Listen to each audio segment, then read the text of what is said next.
So Astro Boy is known for being the creation of the guy who is basically the Walt Disney of anime. He created a lot of great shows like Kimba the White Lion, Astro Boy, and those are the only two that I can think of, but I'm sure he did lots of other important things. So now we have this American version of Astro Boy. Because, you know, whenever there's a foreign entity that comes out that's creative and interesting, at some point here in the United States we will do some kind of half-assed ripoff of it. Oh, I mean remake.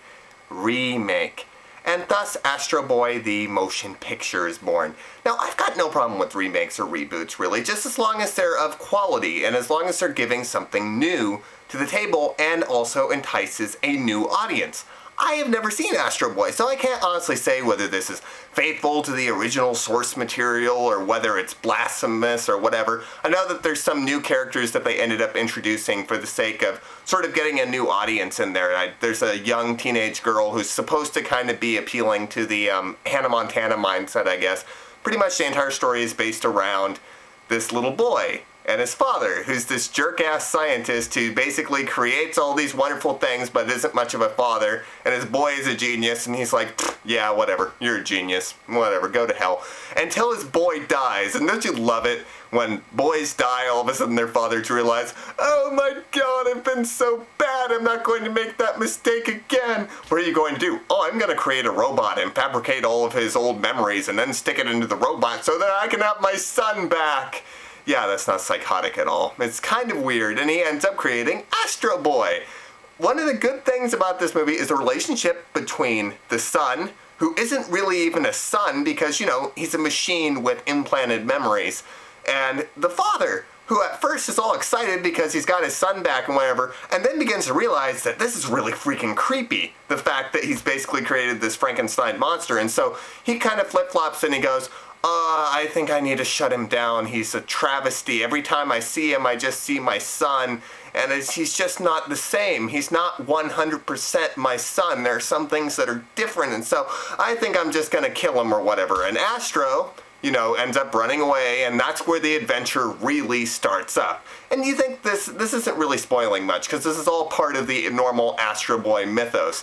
And actually, all things considered, the overall storyline is actually pretty good. The problem with this movie is that there's this constant need, and it is constant, to throw in and all of these little comic relief characters on the sidelines and to constantly pander down to the child audience because they figure that apparently they don't understand pathos, which I think is the biggest load of crock that you can give. I hate when you're watching animated films or children's films and it's like, oh, kids won't find this entertaining unless there's constantly some comic relief character in the sidelines going derpy derpy derpy derp and tripping over things. You've got enough here. If you had developed this basic premise of this boy who isn't really the son of his man, of this man, his father, I think kids will understand that because kids understand isolation and being alone and all of that. I mean, look at the best children's films of all time. E.T. the Extraterrestrial. That movie, even though it has lots of cute childish moments, it's mostly about isolation and the coldest parts of childhood and the warmest parts. You can't have both of them. I mean, it's best if you have both elements. If you have the warmth and some degree of coldness, especially when the material is as dark as this is. It's not like, you know, The Godfather or anything, but the overall premise is pretty heavy, and you wouldn't really get that unless... It's not that you wouldn't really get that. Hold on, I'm getting overly excited here. Let me get my thoughts in order for a moment. No, but the whole thing is, you have this premise which could have made for a really good movie, sort of like AI meets anime, pretty much. And what you end up getting is a half-baked,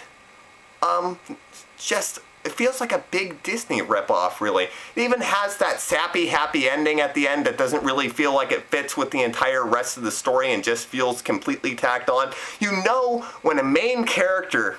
Well, not a main character, a comic relief character goes, oh, I love happy endings, you know that the writers just didn't give a damn. Because this is something that should be banned forever. Characters saying, oh, I love happy endings at the end of a happy ending. It should never happen. Ever. It's been done to death. Just throw that away. Why, even when you're writing, does that come up? Oh, and they should say, oh, I love happy endings, to signify that this is a happy ending, because apparently the audience was too dumb to figure out the fact that this is a happy ending.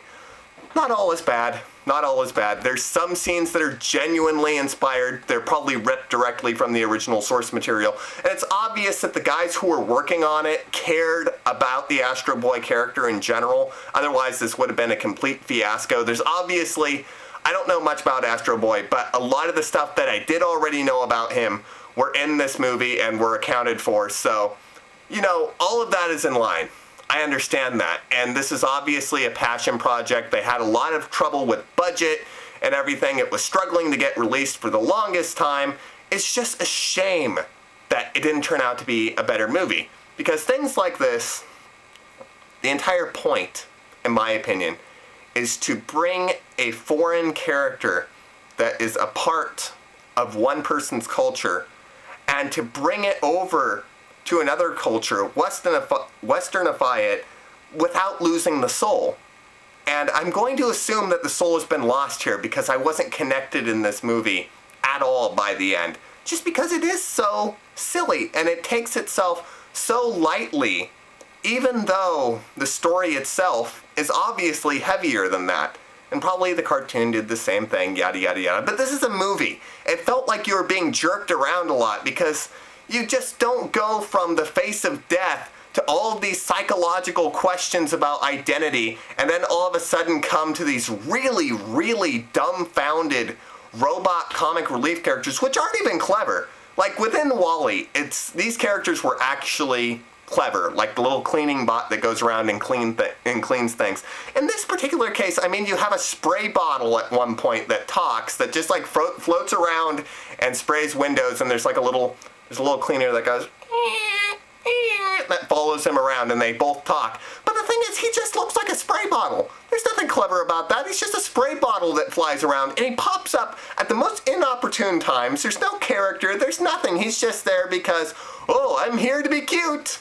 Everybody just snuggle up to me. I'm adorable. And that's pretty much the entire film. And don't even get me started on the ending, which pretty much throws all the themes out the window, all of the thoughtfulness that was even there before about, you know, how we shouldn't kill each other and how killing is wrong and how we should treat robots with respect, and they just completely dash it and go pew pew pew pew pew boom. It's as if everybody got these little kids into a meeting and said, all right kids, what did you think of the movie? It was okay, I guess. Oh, what do you think we should do for an ending then, because our writers are stumped? Oh, at the end, the bad guy could get in a big robot and he could go pew pew pew pew pew pew, and then Astro Boy could shoot machine guns out of his butt, and then he just fires big lasers at the bad guy, and then the bad guy says funny catchphrases like, oh, I'm going to get reelected by blowing this building up, pew pew pew pew pew boom. And then at the end, after Astro Boy defeats the bad guy, there's a giant tentacled alien that comes out of the sky and starts killing people, and then Astro Boy flies up and punches it, and then that's the end of the movie. See?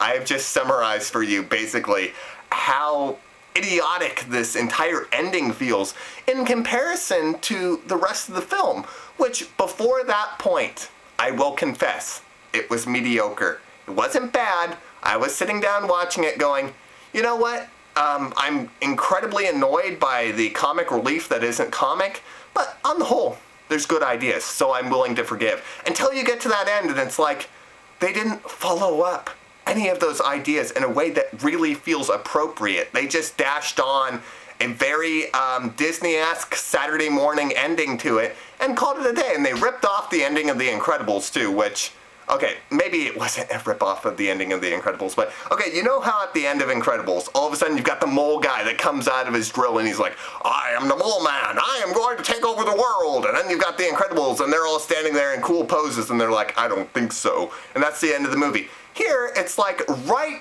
after, and I mean like 10 seconds after the main villain is resolved with, after they take care of him, all of a sudden another huge threat comes out of nowhere, and Astro Boy has to immediately come back into action right after he got rid of the other villain. There wasn't even like a 2 months later or 3 days later thing. It was literally like 10 seconds. Apparently the writers didn't go to, writing 101 and realize that that isn't the best way to end a movie, especially when you're trying to follow up, like, the story of father and son. You had your big action sequence. Now you're having your father and son time. Okay, you gotta have that at the end. It's important, and that lasts for about 15 seconds or so, and then immediately jump right back into an action sequence. It felt really, really rushed. Even though this movie had been in development for so long, you just expect more. Like, within that amount of time, you think they would have gone back on the script and went, yeah, maybe this doesn't work, and maybe this is too fast-paced here, and maybe we could really try and pump up the human elements, but no, of course they didn't. So you end up getting a pretty good Saturday morning cartoon. Like, if you saw this on the Warner Brothers station or whatever, you'd sit down, watch it, and you go, not bad. I actually enjoyed this. Maybe I'll TiVo the series. As a motion picture, not so much. I can only give this a 2 out of 5. It isn't anything you will want to watch, believe me. Unless you've got little kids. I think kids will enjoy this a lot more than adults do. Or Astro Boy fans. Who knows? I don't know any Astro Boy fans personally, so I can't account for you. It's like, I can't account for people who haven't seen Star Trek on whether they'll love Wrath of Khan as much as I do. Alrighty, so, yeah, don't bother watching it. Toodles. Oh, I forgot. Mwah.